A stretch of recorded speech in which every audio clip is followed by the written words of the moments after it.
What's up? Welcome back to another video. Today's topic is going to be on living with ADHD, my experience, what I go through day to day, and the general feeling of this video is going to be my life. It feels like, you know, the feeling you get when you walk into a room and then you forget why you're in there.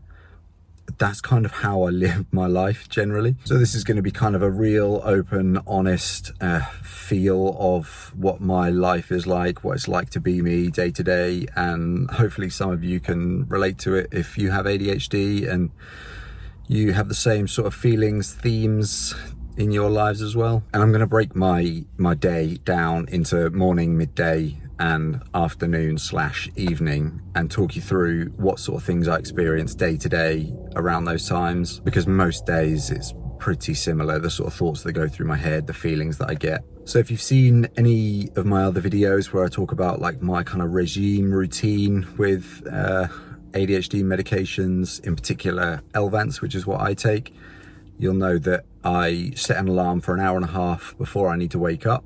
I'll take my medication and then go back to sleep for another hour and a half before my kind of actual alarm. That works brilliantly for me. It's so good. By the time that hour and a half has passed, I'm already stirring, ready to kind of wake up and start my day. The medication's already taken its effect and I'm already feeling a bit more motivated, positive about the day. And I've got a general kind of skip in my step, much more than when I woke up an hour and a half ago. I know I had an hour and a half more sleep since then, but I'm just much more ready for the day in general. From that point on, once I've kind of woken up and gotten out of bed and I'm going about my morning routine, it's usually like just floods of thoughts coming in about what needs to be done for the day, what I didn't do yesterday, what the day's going to look like, what I'm anxious about during the day. It's usually just a lot of thoughts kind of coming at me in all directions. That's kind of how every day goes for me. Some days worse than others, particularly if something big is happening that day or I'm particularly behind from the day before. But my mornings are usually full of motivation and want to crack on with what I've got planned for the day, but also, yeah, just inundated with thoughts and a general feeling of kind of not being able to organize them into any real pattern or useful structure. So once I've usually like got to work, I'm cracking on in the morning. The morning is by far my most productive time by like a million miles. I usually try and get my kind of most taxing things for the day done in the morning. Eases up the afternoon. You'll find out why when I speak about that. But if I can get the hardest things done in the morning, that's usually the best time to do it.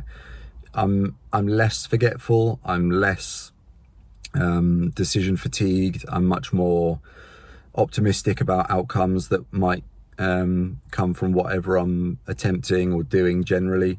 So the morning is my time to really crack on. We move into like midday, and this is usually the point where a lot of tasks or things that I've been doing have built up in my head. So the thoughts in the morning that I've been inundated with will usually then be kind of amalgamated with the thoughts that are coming from the day, the tasks that need to be done, the things that have cropped up, and they're all mixing into one and causing a lot of kind of conflict in my head, I guess, by this point. So we're talking sort of lunchtime at work time, 12:30, 1 o'clock, and I'm trying to find some sort of semblance of order for things. It's hard to prioritize tasks, hard to know what needs to be done now, what can wait till tomorrow, whereas people with ADHD might be like, no, that's definitely a tomorrow task.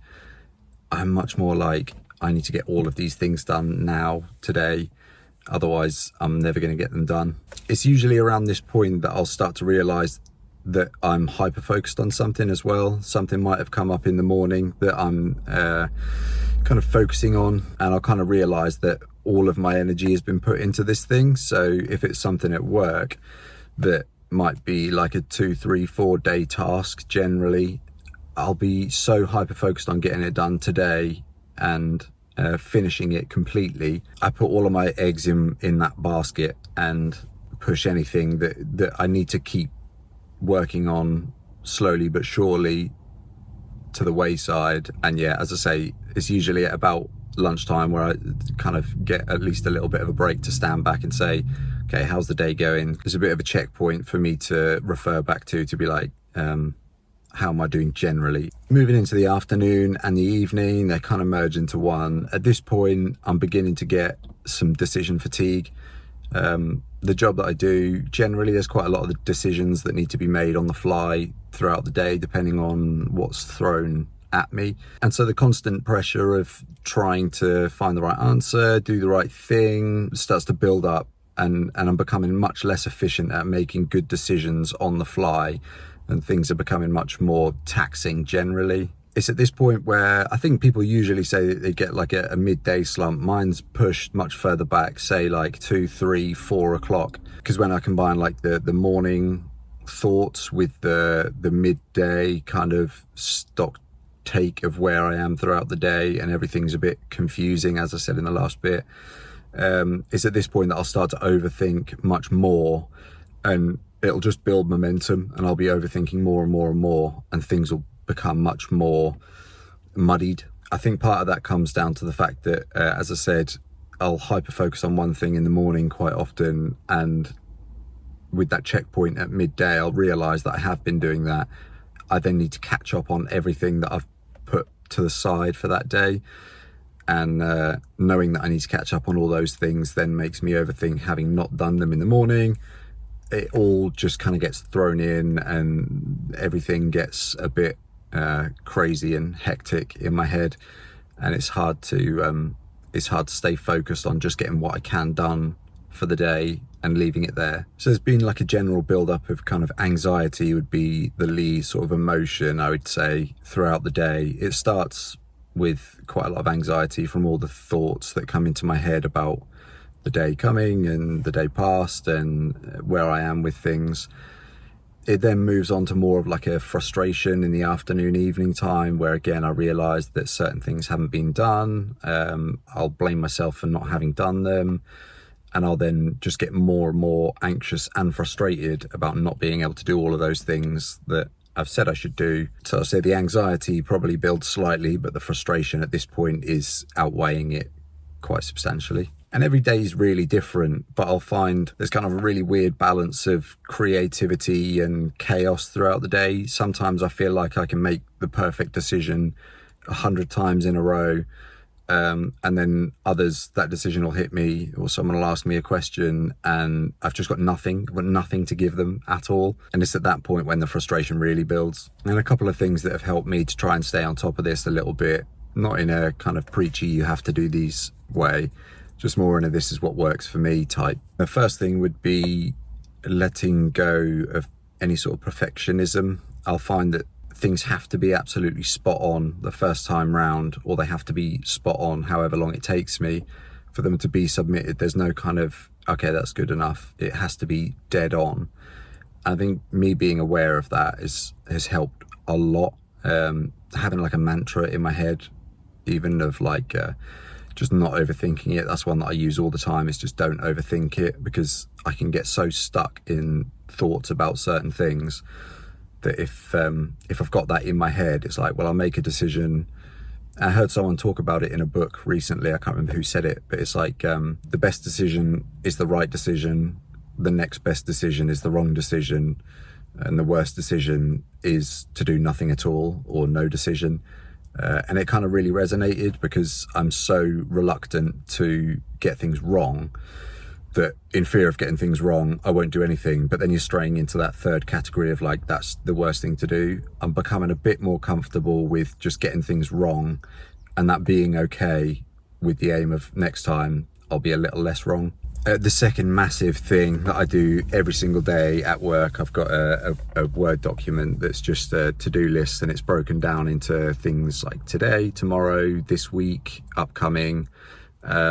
And I use my today to-do list all the time. And then it's so helpful that if things have come up during the day, if they are for tomorrow, stick them in tomorrow. If they're this week, stick them into there.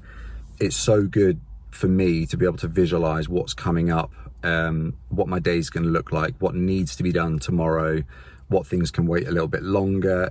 Having that structure has helped so much, because I find it so hard to kind of project into the future how things are going to look over the coming days, and having a bit of like a visual written down description of what it's going to look like, and obviously we can change around and move things, but that's been one of the biggest things that I've done at work that's kept me productive. So I'd say if you don't do that, it's well worth trying it. So yeah, going back to how I started this video, I think there's a real sense of, like I said, walking into a room and forgetting what you're there for. That's kind of present throughout my everyday life. There's just a bit of a vagueness to me, which is frustrating, but it just kind of is who I am. It's part of the condition, and I'm learning to accept it slowly. It's difficult and it's hard letting people down when that is the cause of it, and I try my best not to, but it's inevitable. People without the condition let people down and forget things and are a bit disorganized, so trying to be a little bit more lenient with myself about doing that. So yeah, if your days do look or sound anything like mine, I'd love to hear about your experiences, how you deal with it, and how you get over the idea of perfectionism, if that is a problem for you. But yeah, that's going to be it for today's video. I was going to finish on a question today, just to get your guys' thoughts and experiences. I want to know, what's the one kind of weird ADHD thing or trait that you do? It could be daily or however frequently you do it, but what's one strange, weird ADHD habit or personality trait that you have or demonstrate? Leave your comments down below. I'd love to hear about them. But anyway, thanks for watching, guys. I'll see you in the next one. Ciao.